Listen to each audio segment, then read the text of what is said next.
Psaume 31, verset 15. La Bible dit « Mes destinées sont dans ta main ».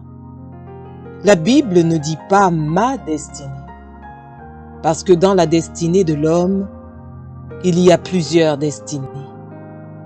Ce n'est pas qu'une seule destinée qui est dans la main de Dieu.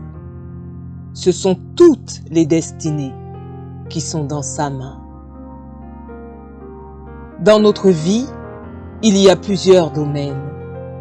Mais la plupart du temps, nous négligeons beaucoup de domaines, quand dans un domaine nous réussissons.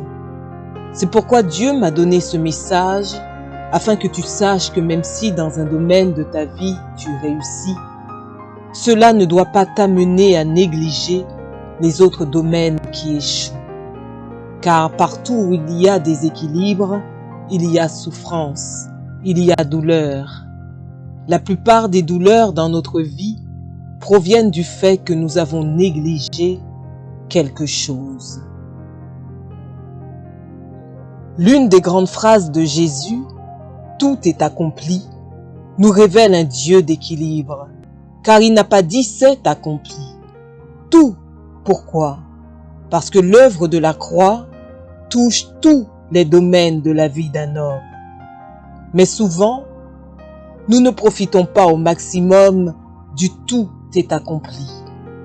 Nous nous contentons de vivre l'œuvre de la croix que dans un domaine de nos vies. Cela provient de la négligence, cela provient de l'ignorance, cela provient d'un déséquilibre. J'ai observé 10 déséquilibres dans l'Église et dans les chrétiens. Tout d'abord, un déséquilibre entre l'âme et l'esprit. Je vous ai dit que l'âme, c'est le siège de l'intelligence, de la raison. L'esprit, le siège de notre adoration et de notre spiritualité. Et des fois, il y a un déséquilibre entre notre intellect et notre esprit. Qu'est-ce qui arrive des fois? Nous nous donnons beaucoup à être très intelligents, mais à ne pas être spirituels. Et vous allez voir, par exemple, des personnes qui maîtrisent des livres de droit, mais qui n'ont aucun verset dans la tête. Si tu n'as que l'intelligence de ce monde, mais tu n'as aucune intelligence dans le domaine spirituel, ton intelligence ne te sert à rien. Mais encore un déséquilibre. Il y a d'autres maintenant qui, à cause de l'esprit, ne prennent pas soin de leur intelligence.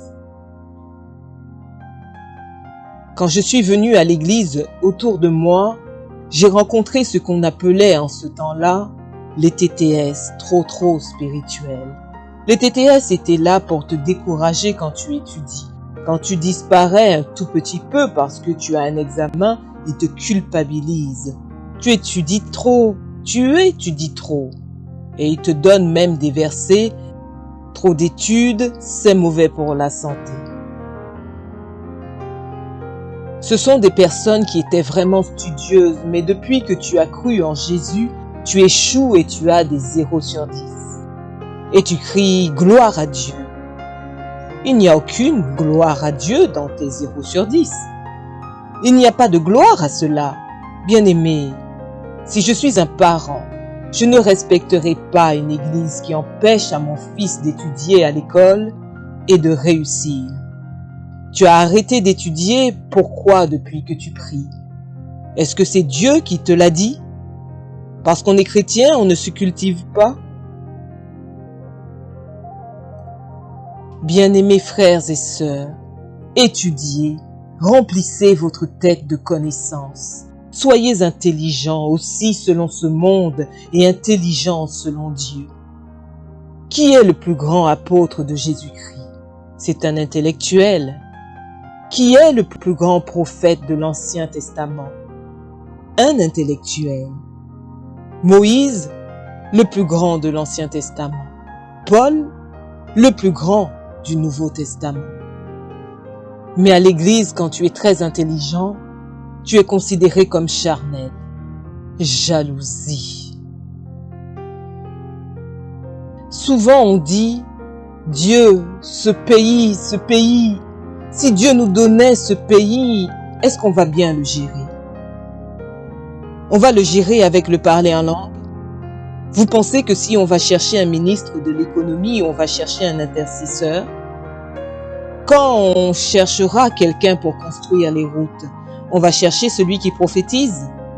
Bien-aimé, ne néglige pas ton intelligence à cause de ton esprit et ne néglige pas ton esprit pour ton intelligence. Sois équilibré.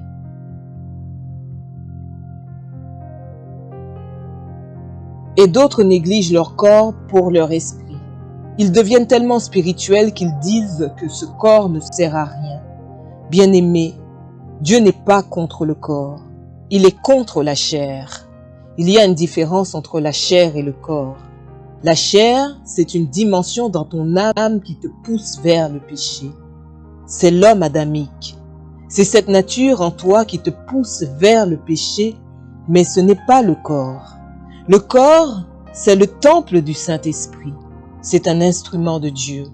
Dieu aime beaucoup le corps, mais Dieu n'aime pas la chair. Il faut crucifier la chair, mais pas crucifier le corps. L'onction donne la beauté. L'onction donne la gloire. Il y a un temps pour jeûner, un temps pour manger. Maman, quand tu jeûnes, tu dois donner à ton corps le temps de récupérer. Maintenant, tu jeûnes. Tu n'as pas récupéré, tu jeûnes encore. Tu jeûnes encore, tu n'as pas récupéré. Tu vas te détruire. C'est pourquoi il y a des femmes qui jeûnent beaucoup, qui prient beaucoup mais qui perdent leur foyer. Vous pensez que ce sont des attaques démoniaques? C'est un manque de sagesse, un manque d'intelligence, un manque d'équilibre. Et d'autres maintenant tombent dans un autre extrême, s'occupant trop de leur corps, tout le temps leur corps, mais ne s'occupant pas de leur esprit. Tu le vois, il est très beau là. Il ne maîtrise aucun verset biblique. Très joli, elle ne sait même pas prier. Il est très beau en cravate, parfumé. On croirait même un pasteur. Il ne sait même pas trouver Matthieu dans sa Bible. Il est trop dans son corps, dans son apparence extérieure. Et des fois maintenant, même les femmes dans les églises tombent dans ce piège. Vous prenez tellement soin de vos corps, mais vous ne prenez pas soin de vos cœurs. Vous prenez tellement soin de vos corps, vous oubliez de travailler votre caractère. Et des fois même vous dites, mais je suis une belle femme, pourquoi mon mari se lasse? Mais parce que le caractère est plus que le corps.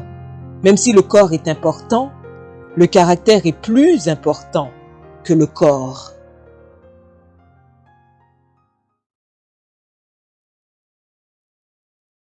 Voilà, c'est tout pour cette vidéo. Mais comme promis, nous allons partager avec vous la citation que nous avons sélectionnée.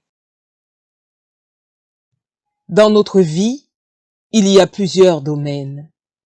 Mais la plupart du temps, nous négligeons beaucoup de domaines, quand dans un domaine nous réussissons. C'est pourquoi Dieu m'a donné ce message, afin que tu saches que même si dans un domaine de ta vie tu réussis, cela ne doit pas t'amener à négliger les autres domaines qui échouent.